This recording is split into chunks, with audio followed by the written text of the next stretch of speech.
I know this is going to sound crazy. Trust me, I know. But you have to believe me. Someone has to. It all started 3 weeks ago. The day I moved into apartment 7B. It's fine, I guess. Beige carpets that smell like stale air and someone else's cheap fabric softener. The walls are so thin I can hear my neighbor's bad Netflix choices. A lot of reality TV and explosions that shake my floorboards. The radiator clangs like a warning bell every few hours, startling me out of my thoughts. But it was anonymous. More importantly, it was mine. I just finalized the divorce from Pollock. 6 years of my life just gone. Dissolved like sugar in hot tea. I'm a freelance graphic designer. All I need is my laptop, a strong Wi-Fi signal, and enough coffee to kill a horse. So I took my 2 suitcases, my computer, and found the first decent one-bedroom I could afford in a part of the city he'd never even think to look. It's a neighborhood of faded brick and peeling paint. Places where people mind their own business and don't ask why a woman is moving in alone with almost no furniture. My entire plan was just to be boring, be invisible, rebuild. I was actually excited about it in a small, quiet way. For the first time in forever, I was in charge of the thermostat. I could eat cereal for dinner without someone casually commenting on my nutritional choices or my weight. But the first thing I bought, before a new sofa, before even hanging a picture, was the security system. You have to understand why. Pollock, he wasn't a hitter. He was better than that. He was the kind of guy who'd move my car keys from the hook and then spend an hour helping me find them in the freezer, all while sighing about how forgetful I was getting. He'd swear we had a conversation that never ever happened, or calmly deny saying something I had written down in a text message right in front of us. You're just being paranoid, Kinna.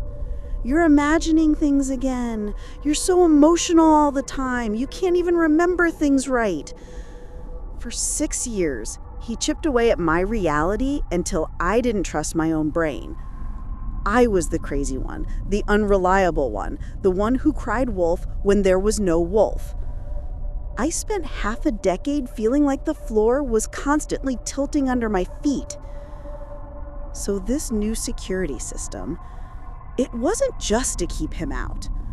I honestly don't think he even knows where I am. This system was for me. It had sensors on the door, the windows, and a little wide-angle camera pointed at the living room. It was my objective witness, my proof. If a door opened, a log would tell me. If something moved, the footage would be right there on my phone. For the first time, I'd have a record. I'd be able to look at my phone and say, see, I'm not crazy. I did lock that door. I did turn off the lights.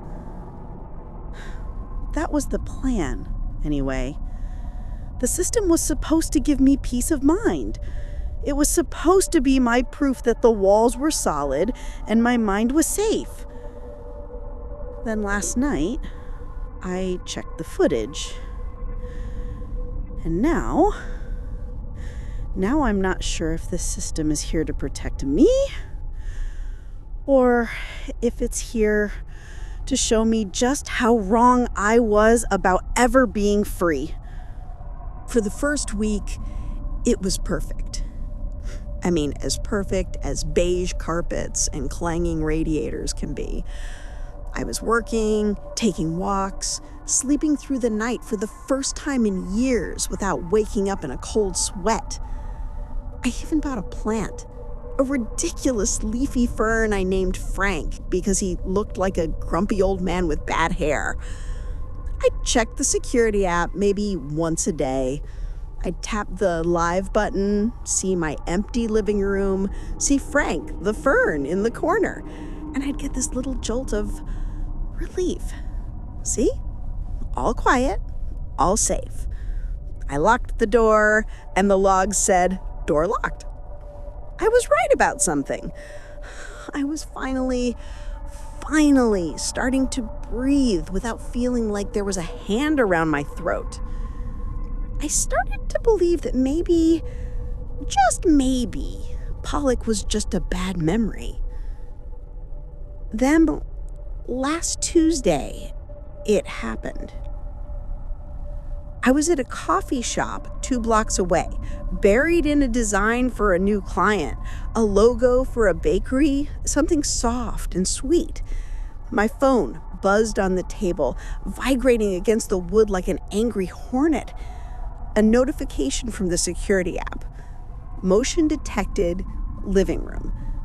My heart didn't just stop. It felt like it fell right out of my body and hit the floor. I'm pretty sure I made some kind of noise, a gasp or a whine, because a guy at the next table looked up from his newspaper with a frown. My hands were shaking so bad I could barely unlock the phone. I tapped the alert, my breath catching in my throat. It opened the event footage, a 30-second clip. The first 5 seconds were just my apartment, empty, still. The dust motes dancing in the light from the window. Then, from the side of the frame, from the little hallway that leads to my bedroom, a shape moved. It was, I don't know how to describe it. It was tall and dark and grainy. The cheap night vision camera made everything look like a fuzzy gray negative. It wasn't clear. It didn't look like a person, but it was something. It was solid. It drifted into the middle of the room, and it just stood there. For 10 seconds, it just stood facing the kitchen. Then so slowly, it makes me sick to even remember it. It turned. Its head, just a darker, rounder part of the shadow, turned. It looked right at the camera. It looked right at me. I slammed my laptop shut. I was grabbing my keys, my bag, already running out the door, fumbling to call 911. I told the dispatcher, probably screamed at her, that someone was in my apartment. I got there in 2 minutes, lungs burning, but the police beat me. 2 officers were in the hall by my door. My hands were shaking so hard I couldn't get the key in the lock. "Ma'am, just let us," the older one said, gently taking the key. They went in first, guns out. I hid in the doorway, my heart trying to break out of my chest. Clear. Nothing. Absolutely, totally nothing. They were patient. Kind, even. They checked the windows, all locked from the inside. They checked the closet, the shower. My ridiculous fern, Frank, was fine. Nothing was gone, nothing was out of place. "Ma'am," the older officer said, his voice soft. It was the same tone Pollock always used when he was explaining why I was wrong, that condescending softness. "Are you sure you saw someone?" I said, "My camera, it's right here." I pulled up the clip. I showed it to him. He watched it once, twice. He tilted his head. He zoomed in, which just made the gray shape blurrier. "Honestly," he said, handing the phone back, "it looks like a shadow maybe, or a light from a passing car reflecting weird. These cameras are cheap, you know. They get glitches, bugs, dust particles. It happens all the time." I just stared at him. I wanted to scream. It turned. It looked at me. They left. They told me to call the security company, to get it checked out, to get some rest. I saw the look they shared in the hallway, the crying wolf look, the crazy lady in 7B look. I called the security company.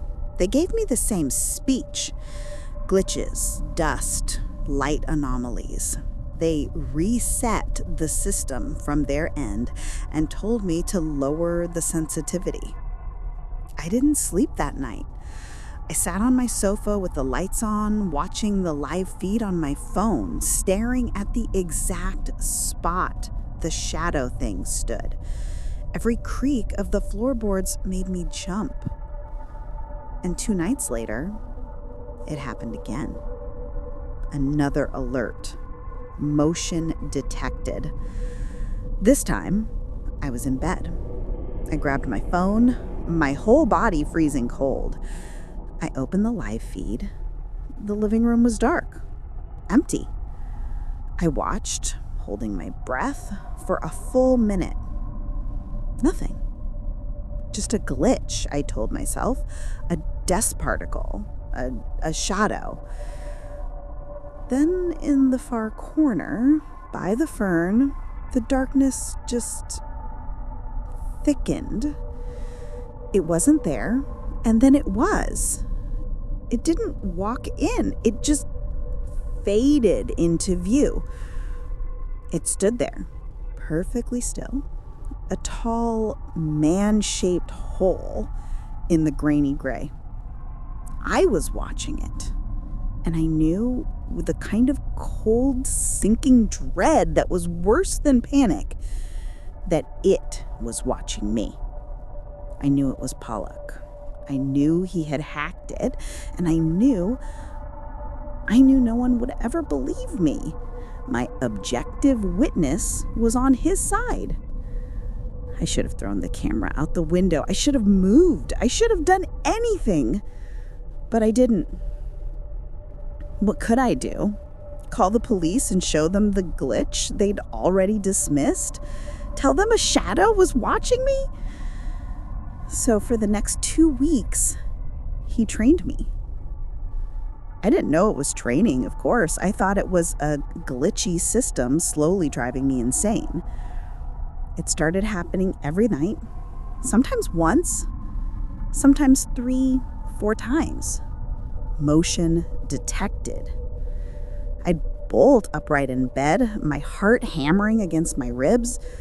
I grabbed the phone, and there it would be. The same grainy, man-shaped shadow. Sometimes by the fern, sometimes by the kitchen.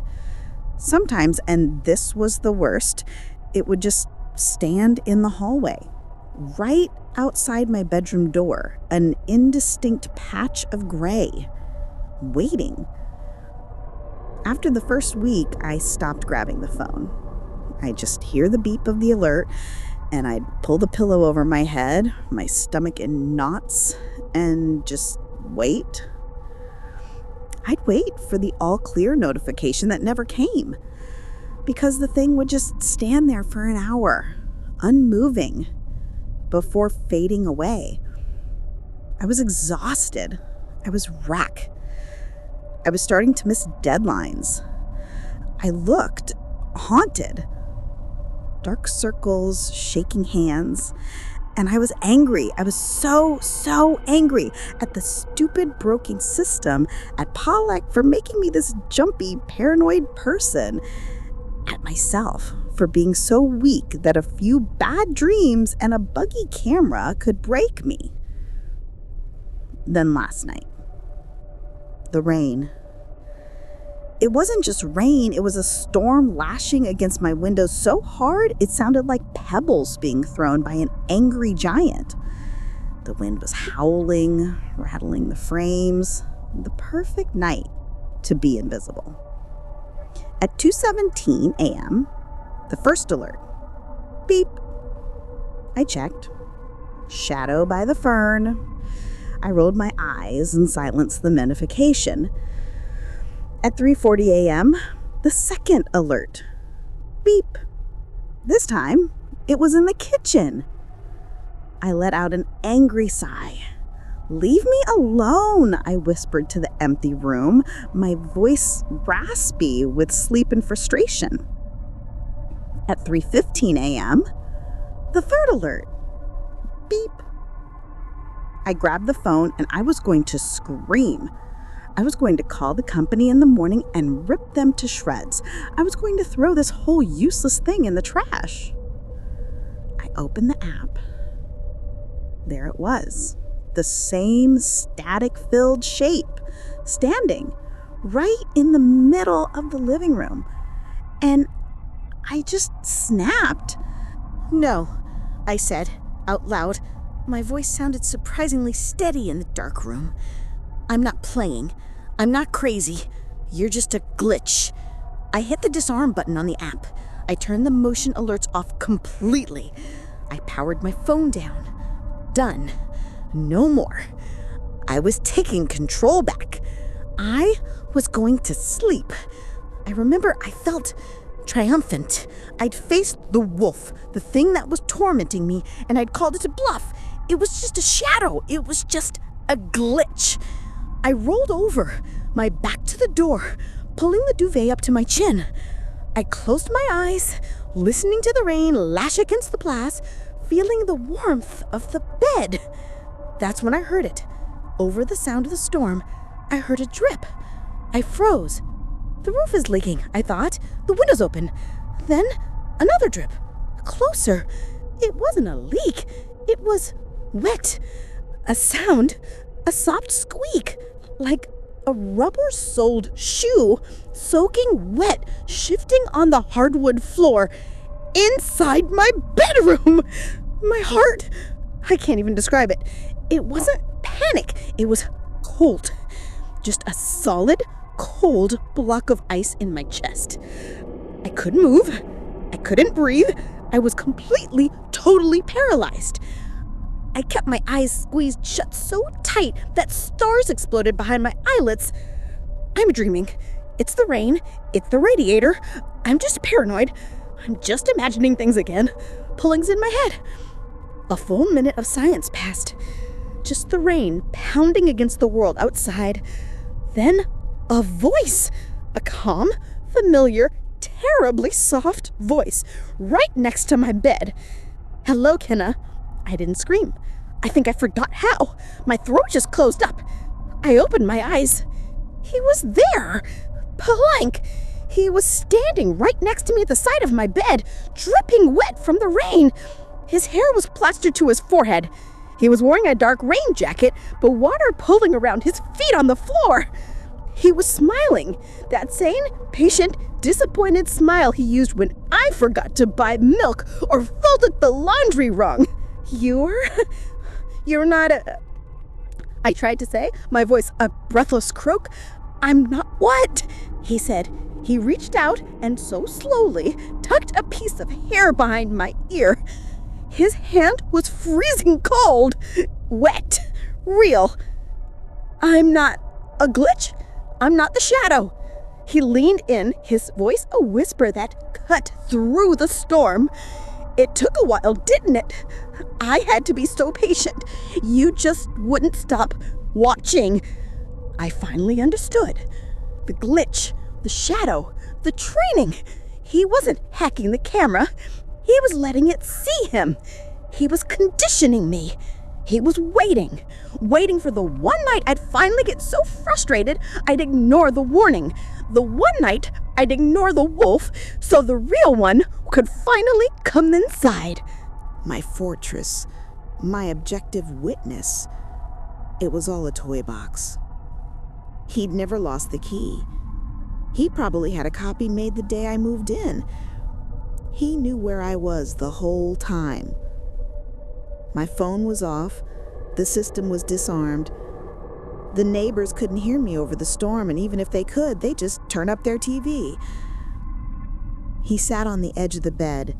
The mattress dipped under his weight. It was the most terrifying feeling in the world, that shift in gravity. "See?" he whispered, his face close to mine. I could smell the rain on him, and something else. Cologne. The expensive kind he always wore. "I told you. You really can trust your own judgment." And that's the last thing I see. His eyes, dark, calm, and utterly victorious. That's the last thing I know. Look, I know this sounds crazy. Trust me, I know. I'm sitting here telling you this, and even I don't want to believe it. But you have to believe me. Someone has to. Because if you don't, if you think I'm just the crazy lady from apartment 7B, then he wins. And I can't let him win again. Please, you have to believe me.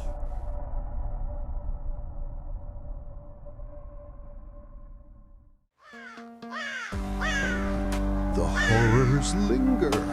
Thank you so much for watching or listening. By liking and subscribing, you're helping me summon the next chilling tale from the shadows. Join our community of the brave and prepare for what's to come.